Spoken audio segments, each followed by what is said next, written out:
दोस्तों, आज की इस वीडियो के माध्यम से हम आपके पास जुड़ चुके हैं और आपको जिस चीज का इंतजार था फाइनली मैं उसके बारे में कंप्लीट जानकारी देने के लिए, कंप्लीट क्लास लेने के लिए हम आपके पास जुड़ चुके हैं।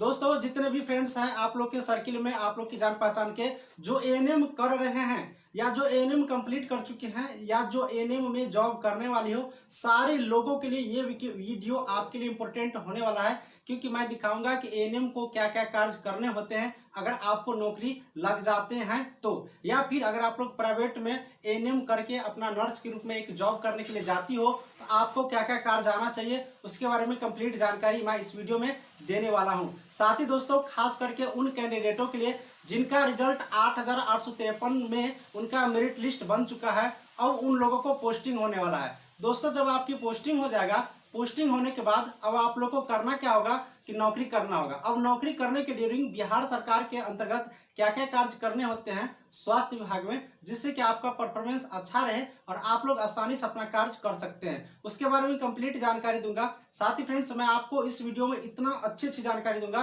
कि आप कभी नहीं जानते होंगे या जानते भी होंगे तो आपके लिए नई जानकारी एक अलग मिल जाएगी। इसलिए वीडियो को स्किप नहीं करना है और वीडियो को कंप्लीट देखना है, क्योंकि मैं लंबा वीडियो नहीं बनाऊंगा। 10 से 15 मिनट का जो लंबा वीडियो जाएगा काफी नहीं होगा, लेकिन आपके लिए बेहद जरूरी होगा। भाषण नहीं करेंगे, कमेंट नहीं करेंगे, डायरेक्ट पॉइंट की तरफ चलेंगे। चलिए, नंबर 1 पॉइंट मैं बात कर लेता हूं कि बिहार सरकार ने जो स्वास्थ्य विभाग है वो अपना कार्य को सुचारू रूप से करने के लिए, सही तरीका से करने के लिए एक गाइडलाइंस जारी किया है।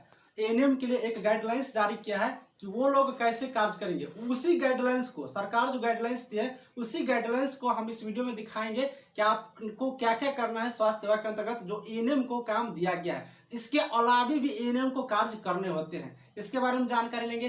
दूसरा नंबर पॉइंट जो भी है दोस्तों, अगर आप लोग नौकरी करने जाते हो तो आप लोग अपने माइंड का इस्तेमाल करके, अपने तरीका से, अपनी सोच समझ करके आपको नौकरी करना है, क्योंकि नौकरी एक ऐसा चीज है जहां पर आप लोग को बहुत सारे लोग कई तरह के बात कहने के लिए आ सकते हैं हॉस्पिटल्स में। चूंकि यहाँ पर पब्लिक सेक्टर होते हैं, बहुत सारी चीज़ों को झेलना पड़ता है, बहुत सारे लोगों को बात भी सुनना पड़ता है, लेकिन आप अपने विवेक के अनुसार, आप अपने माइंड के अनुसार आपको कार्य करना है। चूंकि दोस्तों नौकरी आपको करना है, इसलिए आप अपने तरीका से करेंगे। ऐसा नहीं कि किसी के बहकावे में आगे वो काम कर ले, ये काम कर ले। आप लोग प्रतिदिन मेरा वीडियो देखते होंगे तो आप लोग को जरूर ये वीडियो दिखाई देता होगा कि आज इस हॉस्पिटल में नर्स का निलंबित हो गया, आज उस हॉस्पिटल में नर्स को यहाँ से हटा दिया गया। खास करके जो कॉन्ट्रैक्ट पर जॉब करते हैं, संविदा पर नौकरी करते हैं, वैसे कैंडिडेट को काफी यहाँ पर सतर्क रहना पड़ेगा। चूंकि अगर आप लोग नौकरी करते हैं और छोटी सी भी गलती कर देते हैं, उस गलती का सजा यहाँ पर आपको मिल सकता है। इसलिए संविदा वाले को ज्यादा टेंशन होता है, चूंकि वो संविदा पर होते हैं, उस पर ज्यादा इफेक्ट पड़ता है। इसलिए आप लोग घबरा करके नहीं, अच्छी तरीके से आप लोग को नौकरी करना है, ये नंबर चीज याद रखिएगा।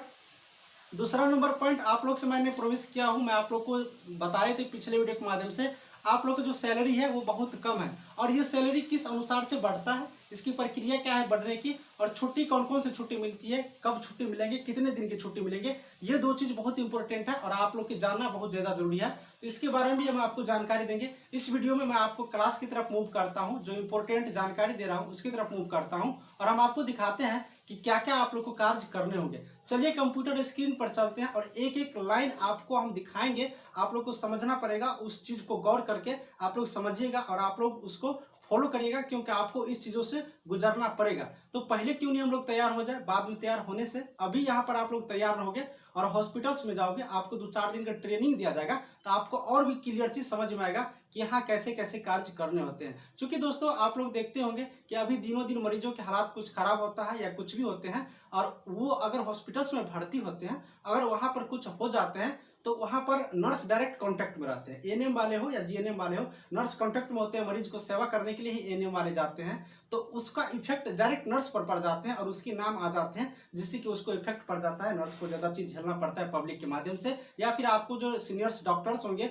उसके माध्यम से आप पे टेंशन या प्रेशर बढ़ सकता है। इसलिए सारे कार्य को अच्छी तरीके से सीखना होगा। मैं भी अगर नौकरी करता हूँ तो मुझे भी वो सारी जानकारी होनी चाहिए जो मेरे कार्य के अंतर्गत आते हैं, जो मेरे कार्य क्षेत्र के अंतर्गत आते हैं। तो चलिए कंप्यूटर स्क्रीन पर विलंब नहीं करते हैं और वो पूरी कंप्लीट जानकारी लेते हैं। एक छोटी सी रिक्वेस्ट करूंगा दोस्तों कि अगर आप लोग मेरी वीडियो देखते हो तो एक लाइक कर दीजिएगा और वीडियो अच्छा लगे तो मेरे लिए यार रिक्वेस्ट करता हूँ, मेरे लिए वीडियो को फैला देना, सबको शेयर करो, व्हाट्सएप पर शेयर करो, अपने स्टेटस लगाओ, फेसबुक पर शेयर करो। बहुत मेरे कैंडिडेट्स हैं, बहुत मेरे जो फैंस हैं, या जो मेरे स्टूडेंट समझो या फिर मेरे फ्रेंड समझो, जो भी हो यार, मुझे बहुत लाइक करते हो, लेकिन मेरे वीडियो को आप लोग शेयर नहीं करते। यार वीडियो शेयर कीजिए, वीडियो शेयर जितना करोगे, जितना मेरा व्यूज बढ़ेगा, जितना मेरे लाइक्स बढ़ेंगे, जितना मुझे सपोर्ट देंगे, उतना ही मुझे जज्बात मिलती है कि आपके लिए मैं कार्य करूं। चूंकि आपके व्यूज देख करके, आपके ये जो मोटिवेशनल जो कमेंट्स होते हैं वो सारे देख करके मुझे भी मन करता है कि आपके लिए नया नया वीडियो बनाता रहूं। ज़्यादा मैं रिक्वेस्ट की तरफ नहीं मूव करूंगा, लेकिन बहुत ज़्यादा रिक्वेस्ट किया हूं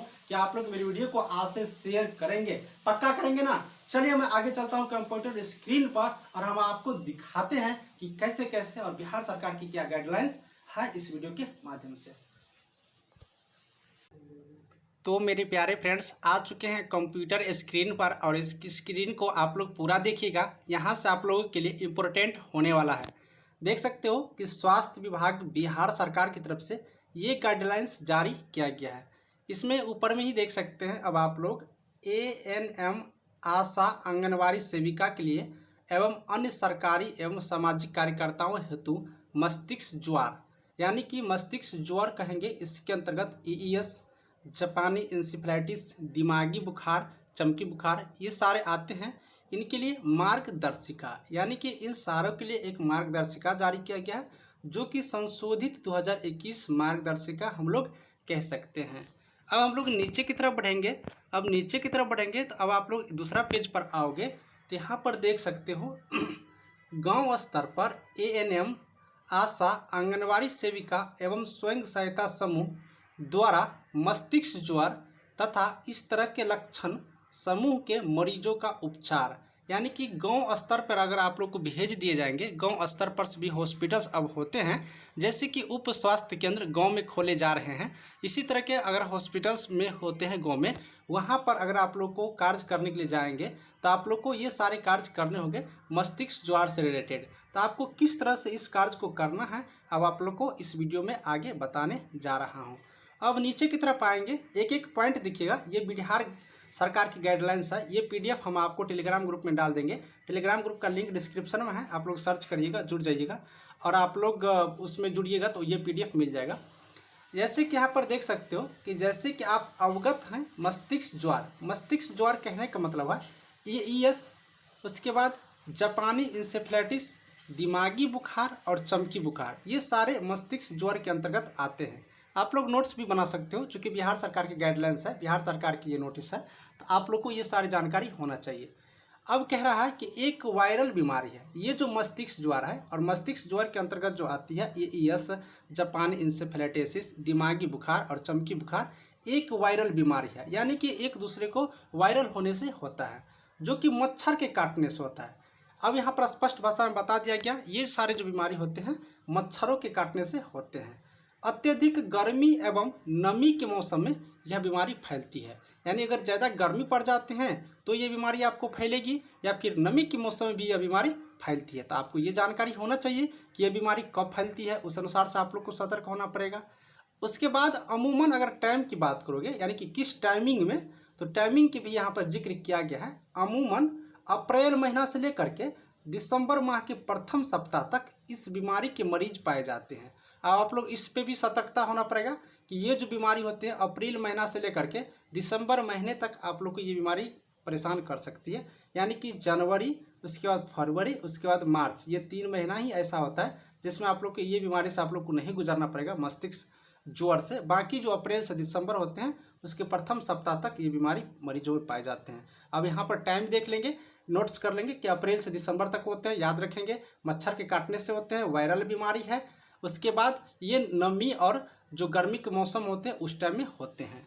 अब दोस्तों आगे हम लोग देखेंगे, इस बीमारी में 1 से 15 वर्ष के बच्चे ज़्यादा प्रभावित होते हैं। अब यहाँ पर यह भी बता दिया गया कि 1 से 15 वर्ष के बच्चे पर ज़्यादा नज़र रखना है, क्योंकि इसी बच्चे की उम्र के जो बच्चे होते हैं उस पर ये इफेक्ट पड़ते हैं। इस बीमारी का जो पहचान, लक्षण, क्या करना चाहिए, क्यों नहीं करना चाहिए की जानकारी होने से आप अपने गांव में इस बीमारी से ग्रसित बच्चों की जान बचा सकते हैं। अब यहाँ पर आप लोग यहाँ पर स्पष्ट भाषा में देख लिए कि अगर इस टाइप की बीमारी होती है तो उसका पहचान कैसे करेंगे, इसका लक्षण क्या है, उसका मतलब कैसे पता करेंगे कि इसमें ये बीमारी है, इसकी जानकारी अगर आपके पास हो जाते हैं तो आप लोग आसानी से इस जो रोग होंगे उसमें जो इफेक्ट पड़ेगा उस बच्चों का आप जान बचा सकते हैं। तो यहाँ पर 3-4 पॉइंट याद रखेंगे कि मस्तिष्क ज्वर जो बीमारी होते हैं उसके अंतर्गत एईएस, जापानी एन्सेफेलाइटिस, दिमागी बुखार आते हैं और ये एक वायरल बीमारी है, मच्छर काटने से होता है, नमी और गर्मी के समय में होता है। अप्रैल से दिसंबर के प्रथम सप्ताह तक ये बीमारी ज़्यादा पाए जाते हैं। 1 से 15 वर्ष के बच्चों में पाए जाते हैं और इसकी जो आगे की जानकारी है वो आगे हम दे देते हैं। चलिए अब सबसे पहले हम लोग अगर किसी बच्चे को बीमार हो जाते हैं, कोई मरीज ग्रस्त हो जाते हैं 1 से 15 वर्ष की उम्र के बच्चे, तो उसकी पहचान कैसे करेंगे। पहले तुमको पहचानना ही होगा ना कि कौन सी मरीज वहाँ पर उसको लक्षण देखकर पहचानेंगे कि ये इफेक्ट किस रोग से है, कैसे है, तो वो पहचान देख लेते हैं। तो मस्तिष्क ज्वर के मरीजों की पहचान एवं इसके लक्षण क्या क्या पहचान है वो देख लीजिए।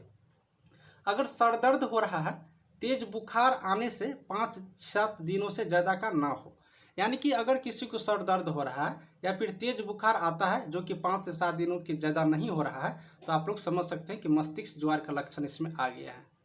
अर्ध चेतना एवं मरीज में पहचानने की क्षमता नहीं होना, यानी कि मरीज में अर्ध चेतना हो जाता है, वो एक दूसरे को पहचानने की क्षमता घट जाती है, ये सारे लक्षण उसमें पाए जाते हैं।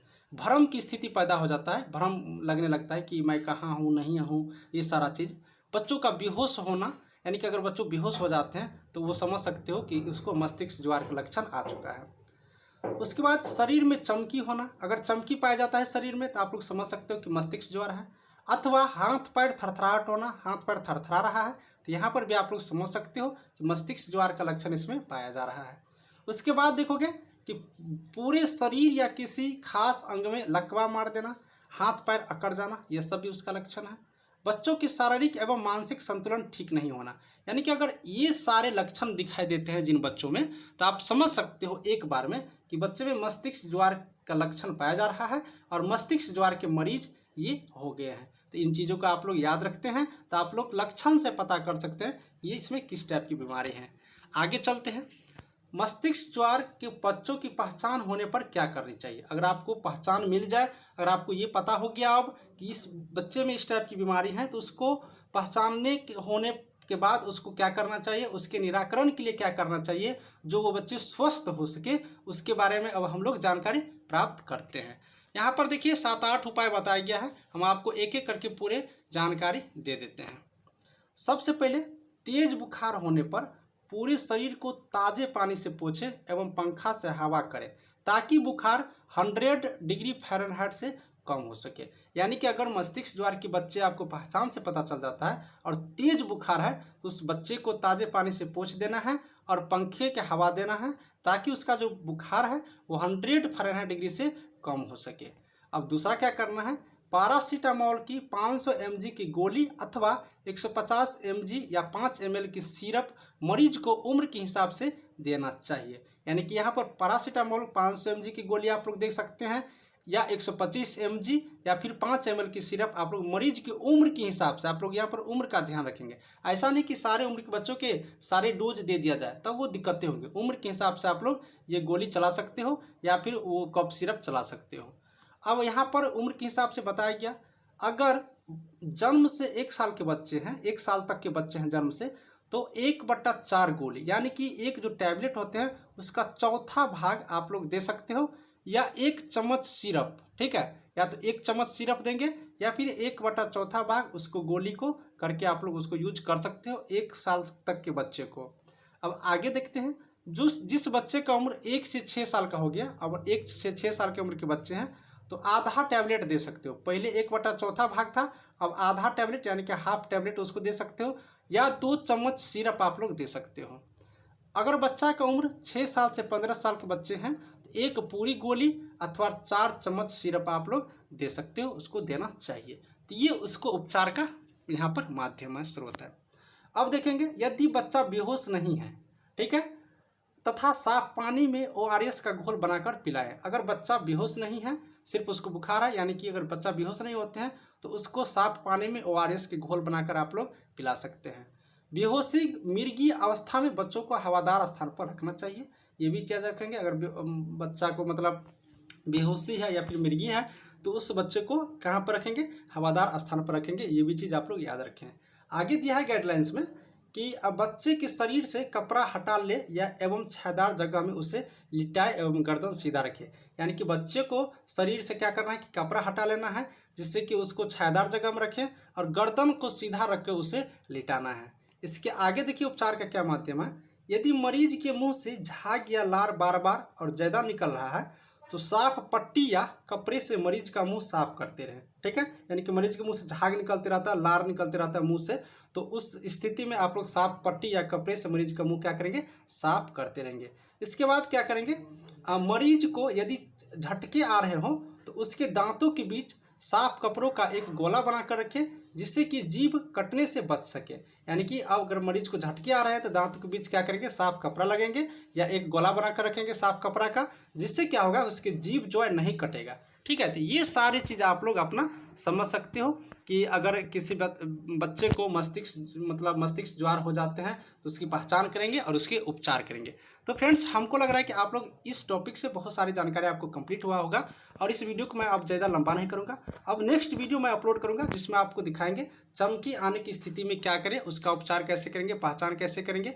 उसके बाद और भी चीज़ हम आपको दिखाएंगे क्या क्या करना है। बहुत सारे इसमें ये गाइडलाइंस दिया है और इस गाइडलाइंस को आप लोग अच्छी तरीके से ध्यान में रखेंगे। तो चलिए इस वीडियो को यहीं समाप्त करते हैं और आप लोग कमेंट करिएगा तो मैं दूसरा वीडियो बनाऊँगा और ये जो PDF है इस पूरे PDF को हम आपको पढ़ा दूंगा, क्योंकि बिहार सरकार के स्वास्थ्य विभाग की तरफ से ये गाइडलाइंस जारी किया गया है ANM और आशा कार्यकर्ता और आंगनबाड़ी सेविकाओं के लिए। तो आज इस वीडियो को यहीं पर ख़त्म करते हैं। फिर से रिक्वेस्ट करते हैं, वीडियो अच्छा लगा होगा तो मेरे लिए सब्सक्राइब के साथ ही वीडियो को शेयर करिएगा। जितना ज़्यादा व्यू जाएगा उतना ही जल्दी मैं आपके लिए नया नया वीडियो लाते रहूँगा। Thank you.